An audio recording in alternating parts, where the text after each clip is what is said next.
Habis gelap, terbitlah terang.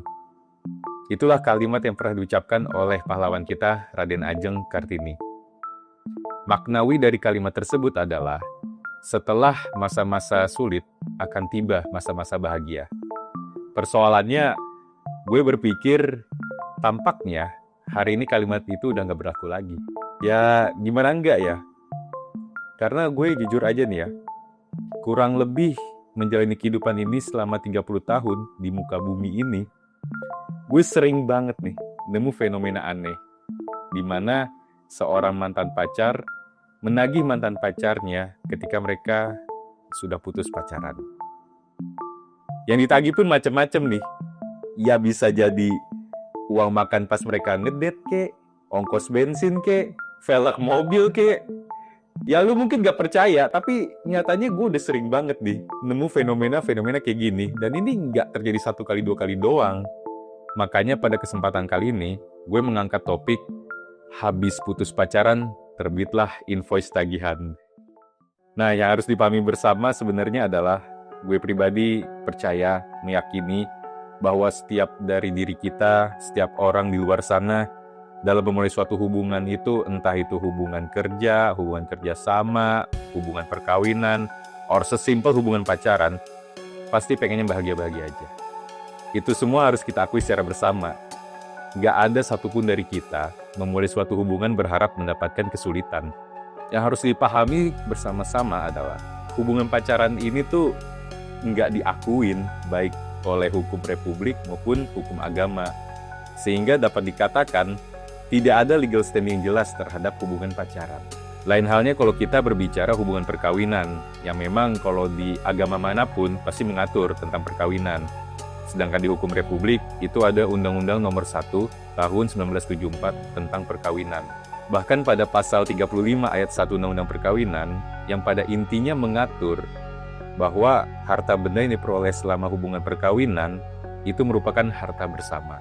Sehingga ya ketika memang suatu perkawinan itu putus diakibatkan oleh adanya perceraian, nantinya akan ada tuh yang dikenal dengan istilah pembagian harta gono gini, sebagaimana yang diatur pada pasal 37 Undang-Undang Perkawinan. Nah, kalau kayak gitu, gimana dong nih kalau hubungan pacaran? Ini yang memang agak pelik, karena di satu sisi kita harus memahami bahwa dalam hubungan pacaran itu harus dilihat case per case-nya. Kita nggak bisa menggeneralisir, memukul rata semuanya itu sama. Terus juga ada fakta bahwa memang tidak ada legal standing jelas terhadap hubungan pacaran. Gue ada 2 contoh nih. Contoh pertama, ada A, ada B. Selama mereka berpacaran, si B ini baiknya minta ampun. Ya bisa dibilang kayak misalnya si B tiba-tiba suka ngirim makanan buat si A, tiba-tiba ngirim kopi, tiba-tiba ngasih ongkos bensin buat mereka ngedate, tiba-tiba ngasih velg mobil. Ya lu mungkin ada yang gak percaya, tapi ini real case jujur. Yang mana sebenarnya apa yang dilakukan B terhadap A itu memang karena rasa sayang dan tidak pernah diminta oleh si A. Suatu waktu, A dan B ini putus pacaran. Ya mungkin karena mereka masih muda, nggak cocok, dan juga B-nya merasa galau, masih sakit hati, akhirnya si B ini berusaha untuk menagih uang maupun barang-barang yang sudah dia berikan kepada si A. Nah, contoh kedua, ada X dan Z. Mereka juga sama. Mereka itu berpacaran. Pada suatu ketika, si X ngechat si Z. Si X ngasih kabar bahwa pada hari itu, dia lagi pusing banget. Hari itu adalah hari jatuh tempo suatu cicilan. Dan si X masih belum punya duit. Si X akhirnya minta tolong ke si Z untuk meminjam sejumlah duit.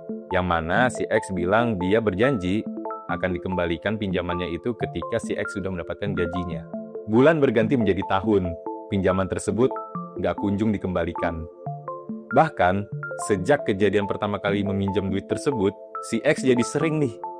Tiap bulan selalu minjem ke si Z dengan alasan yang sama, jatuh tempo cicilan terus. Yang mana si Z juga nggak terlalu paham cicilannya apa sih dan mana gitu loh. Hingga pada suatu ketika, X dan Z ini putus pacaran. Karena mereka sudah putus, tentu si Z berusaha untuk memperjuangkan apa yang menjadi haknya, yaitu pengembalian sejumlah uang yang sudah dipinjamkannya ke si X. Nah, kalau kita cermatin dua contoh tadi, sebenarnya ada beberapa hal yang menjadi benang kusut yang harus diurai terlebih dahulu. Yang pertama, niat batin. Kalau kita perhatikan pada contoh pertama, si A itu nggak pernah meminta ke si B.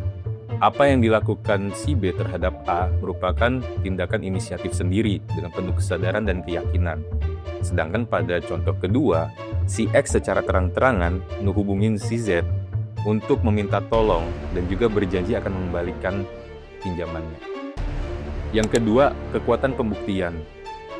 Pada contoh pertama, tidak pernah ada perjanjian tertulis antara si A dengan si B. Ya gimana mau tertulis, kan balik lagi tadi, si B itu memang inisiatif aja berbuat baik. Sedangkan pada contoh kedua, kalaupun tidak ada perjanjian tertulis formalnya, paling tidak ada bukti chat tertulisnya tuh. Yang mana itu bisa menjadi hal yang memperkuat argumentasi si Z dalam menagih si X.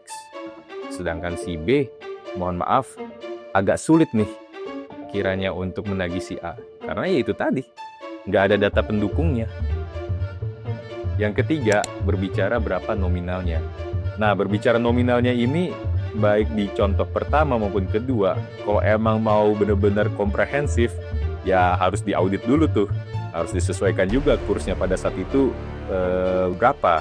Dan juga apakah ada depresiasi nilai dan sebagainya macamnya.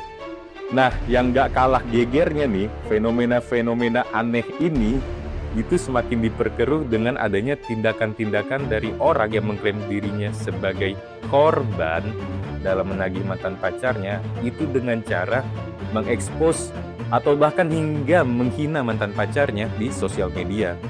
Yang mana hal tersebut bisa berimplikasi pada hukum, khususnya hukum pidana. Pada kesempatan ini, gue juga mau menyampaikan, ini barangkali sebagai pengingat untuk kita semua, bahwa janganlah hanya karena lawan kita melakukan suatu kesalahan, kita menjadikan hal tersebut sebagai justifikasi bagi kita untuk melakukan kesalahan juga. Two wrongs don't make a right. Nah, kalau kita cermati pemaparan-pemaparan tadi, sebenarnya terdapat dua pertanyaan mendasar. Yang pertama, bagaimana sih hukum dalam memandang persoalan ini? Yang kedua, bagaimana sih langkah-langkah dalam menyelesaikan permasalahan ini? Nah, secara umum, permasalahan-permasalahan ini sebenarnya dapat diselesaikan di lingkungan peradilan umum. Yang mana peradilan umum itu adalah lingkungan peradilan di bawah Mahkamah Agung yang berwenang untuk memeriksa, mengadili, dan memutus perkara-perkara pidana maupun perdata. Yang harus dipahami terlebih dahulu, secara normatifnya nih ya, hukum pidana itu berbicara tentang pertanggungjawaban subjek hukum terhadap ketertiban negara. Hukum pidana itu nggak pernah berbicara soal ganti rugi, apalagi utang piutang.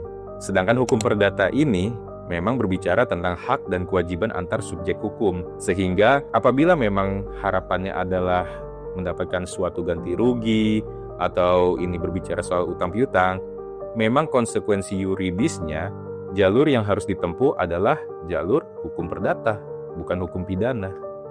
Nah, tapi ada catatan pentingnya nih. Ketentuan normatif tadi itu bisa dikesampingkan dalam keadaan-keadaan tertentu. Misalnya, ada suatu perjanjian. Nah, perjanjian ini kan ranahnya hukum perdata banget nih. Tapi di kemudian hari diketahui fakta bahwa perjanjian ini didasari oleh unsur bad faith, yaitu itikat buruk. Terus juga ada misalnya ada unsur tipu daya muslihat atau penipuan. Nah, hal-hal yang kayak begini nih, ini bisa jadi pintu masuk ke jalur hukum pidana. Jadi kesimpulannya, pengesampingan tersebut sebenarnya merupakan konsekuensi logis bahwa adanya realita yang seringkali perkara-perkara ini tuh saling tumpang tindih, batas-batasnya sangat tipis, atau yang bisa kita kenal dengan istilah overlapping. Nah, kalau kita cermati pada contoh pertama tadi, apa yang B sudah lakukan terhadap A, itu sebenarnya dapat dikategorikan sebagai pemberian hibah. Pemberian hibah itu adalah pemberian sukarela yang dianggap sebagai perpindahan hak milik yang tuntas. Itu pun juga sudah diatur di pasal 1666 KUH Perdata. Sehingga sangat kecil sekali kemungkinan bagi si B ini nih untuk bisa menagih si A. Sedangkan pada contoh kedua, apa yang X lakukan terhadap Z, itu sebenarnya dapat berimplikasi baik secara hukum pidana maupun perdata. Nah, secara umum, di perkara-perkara perdata umum itu hanya ada 2 jenis. Yang pertama ada wan prestasi, yang kedua perbuatan melawan hukum.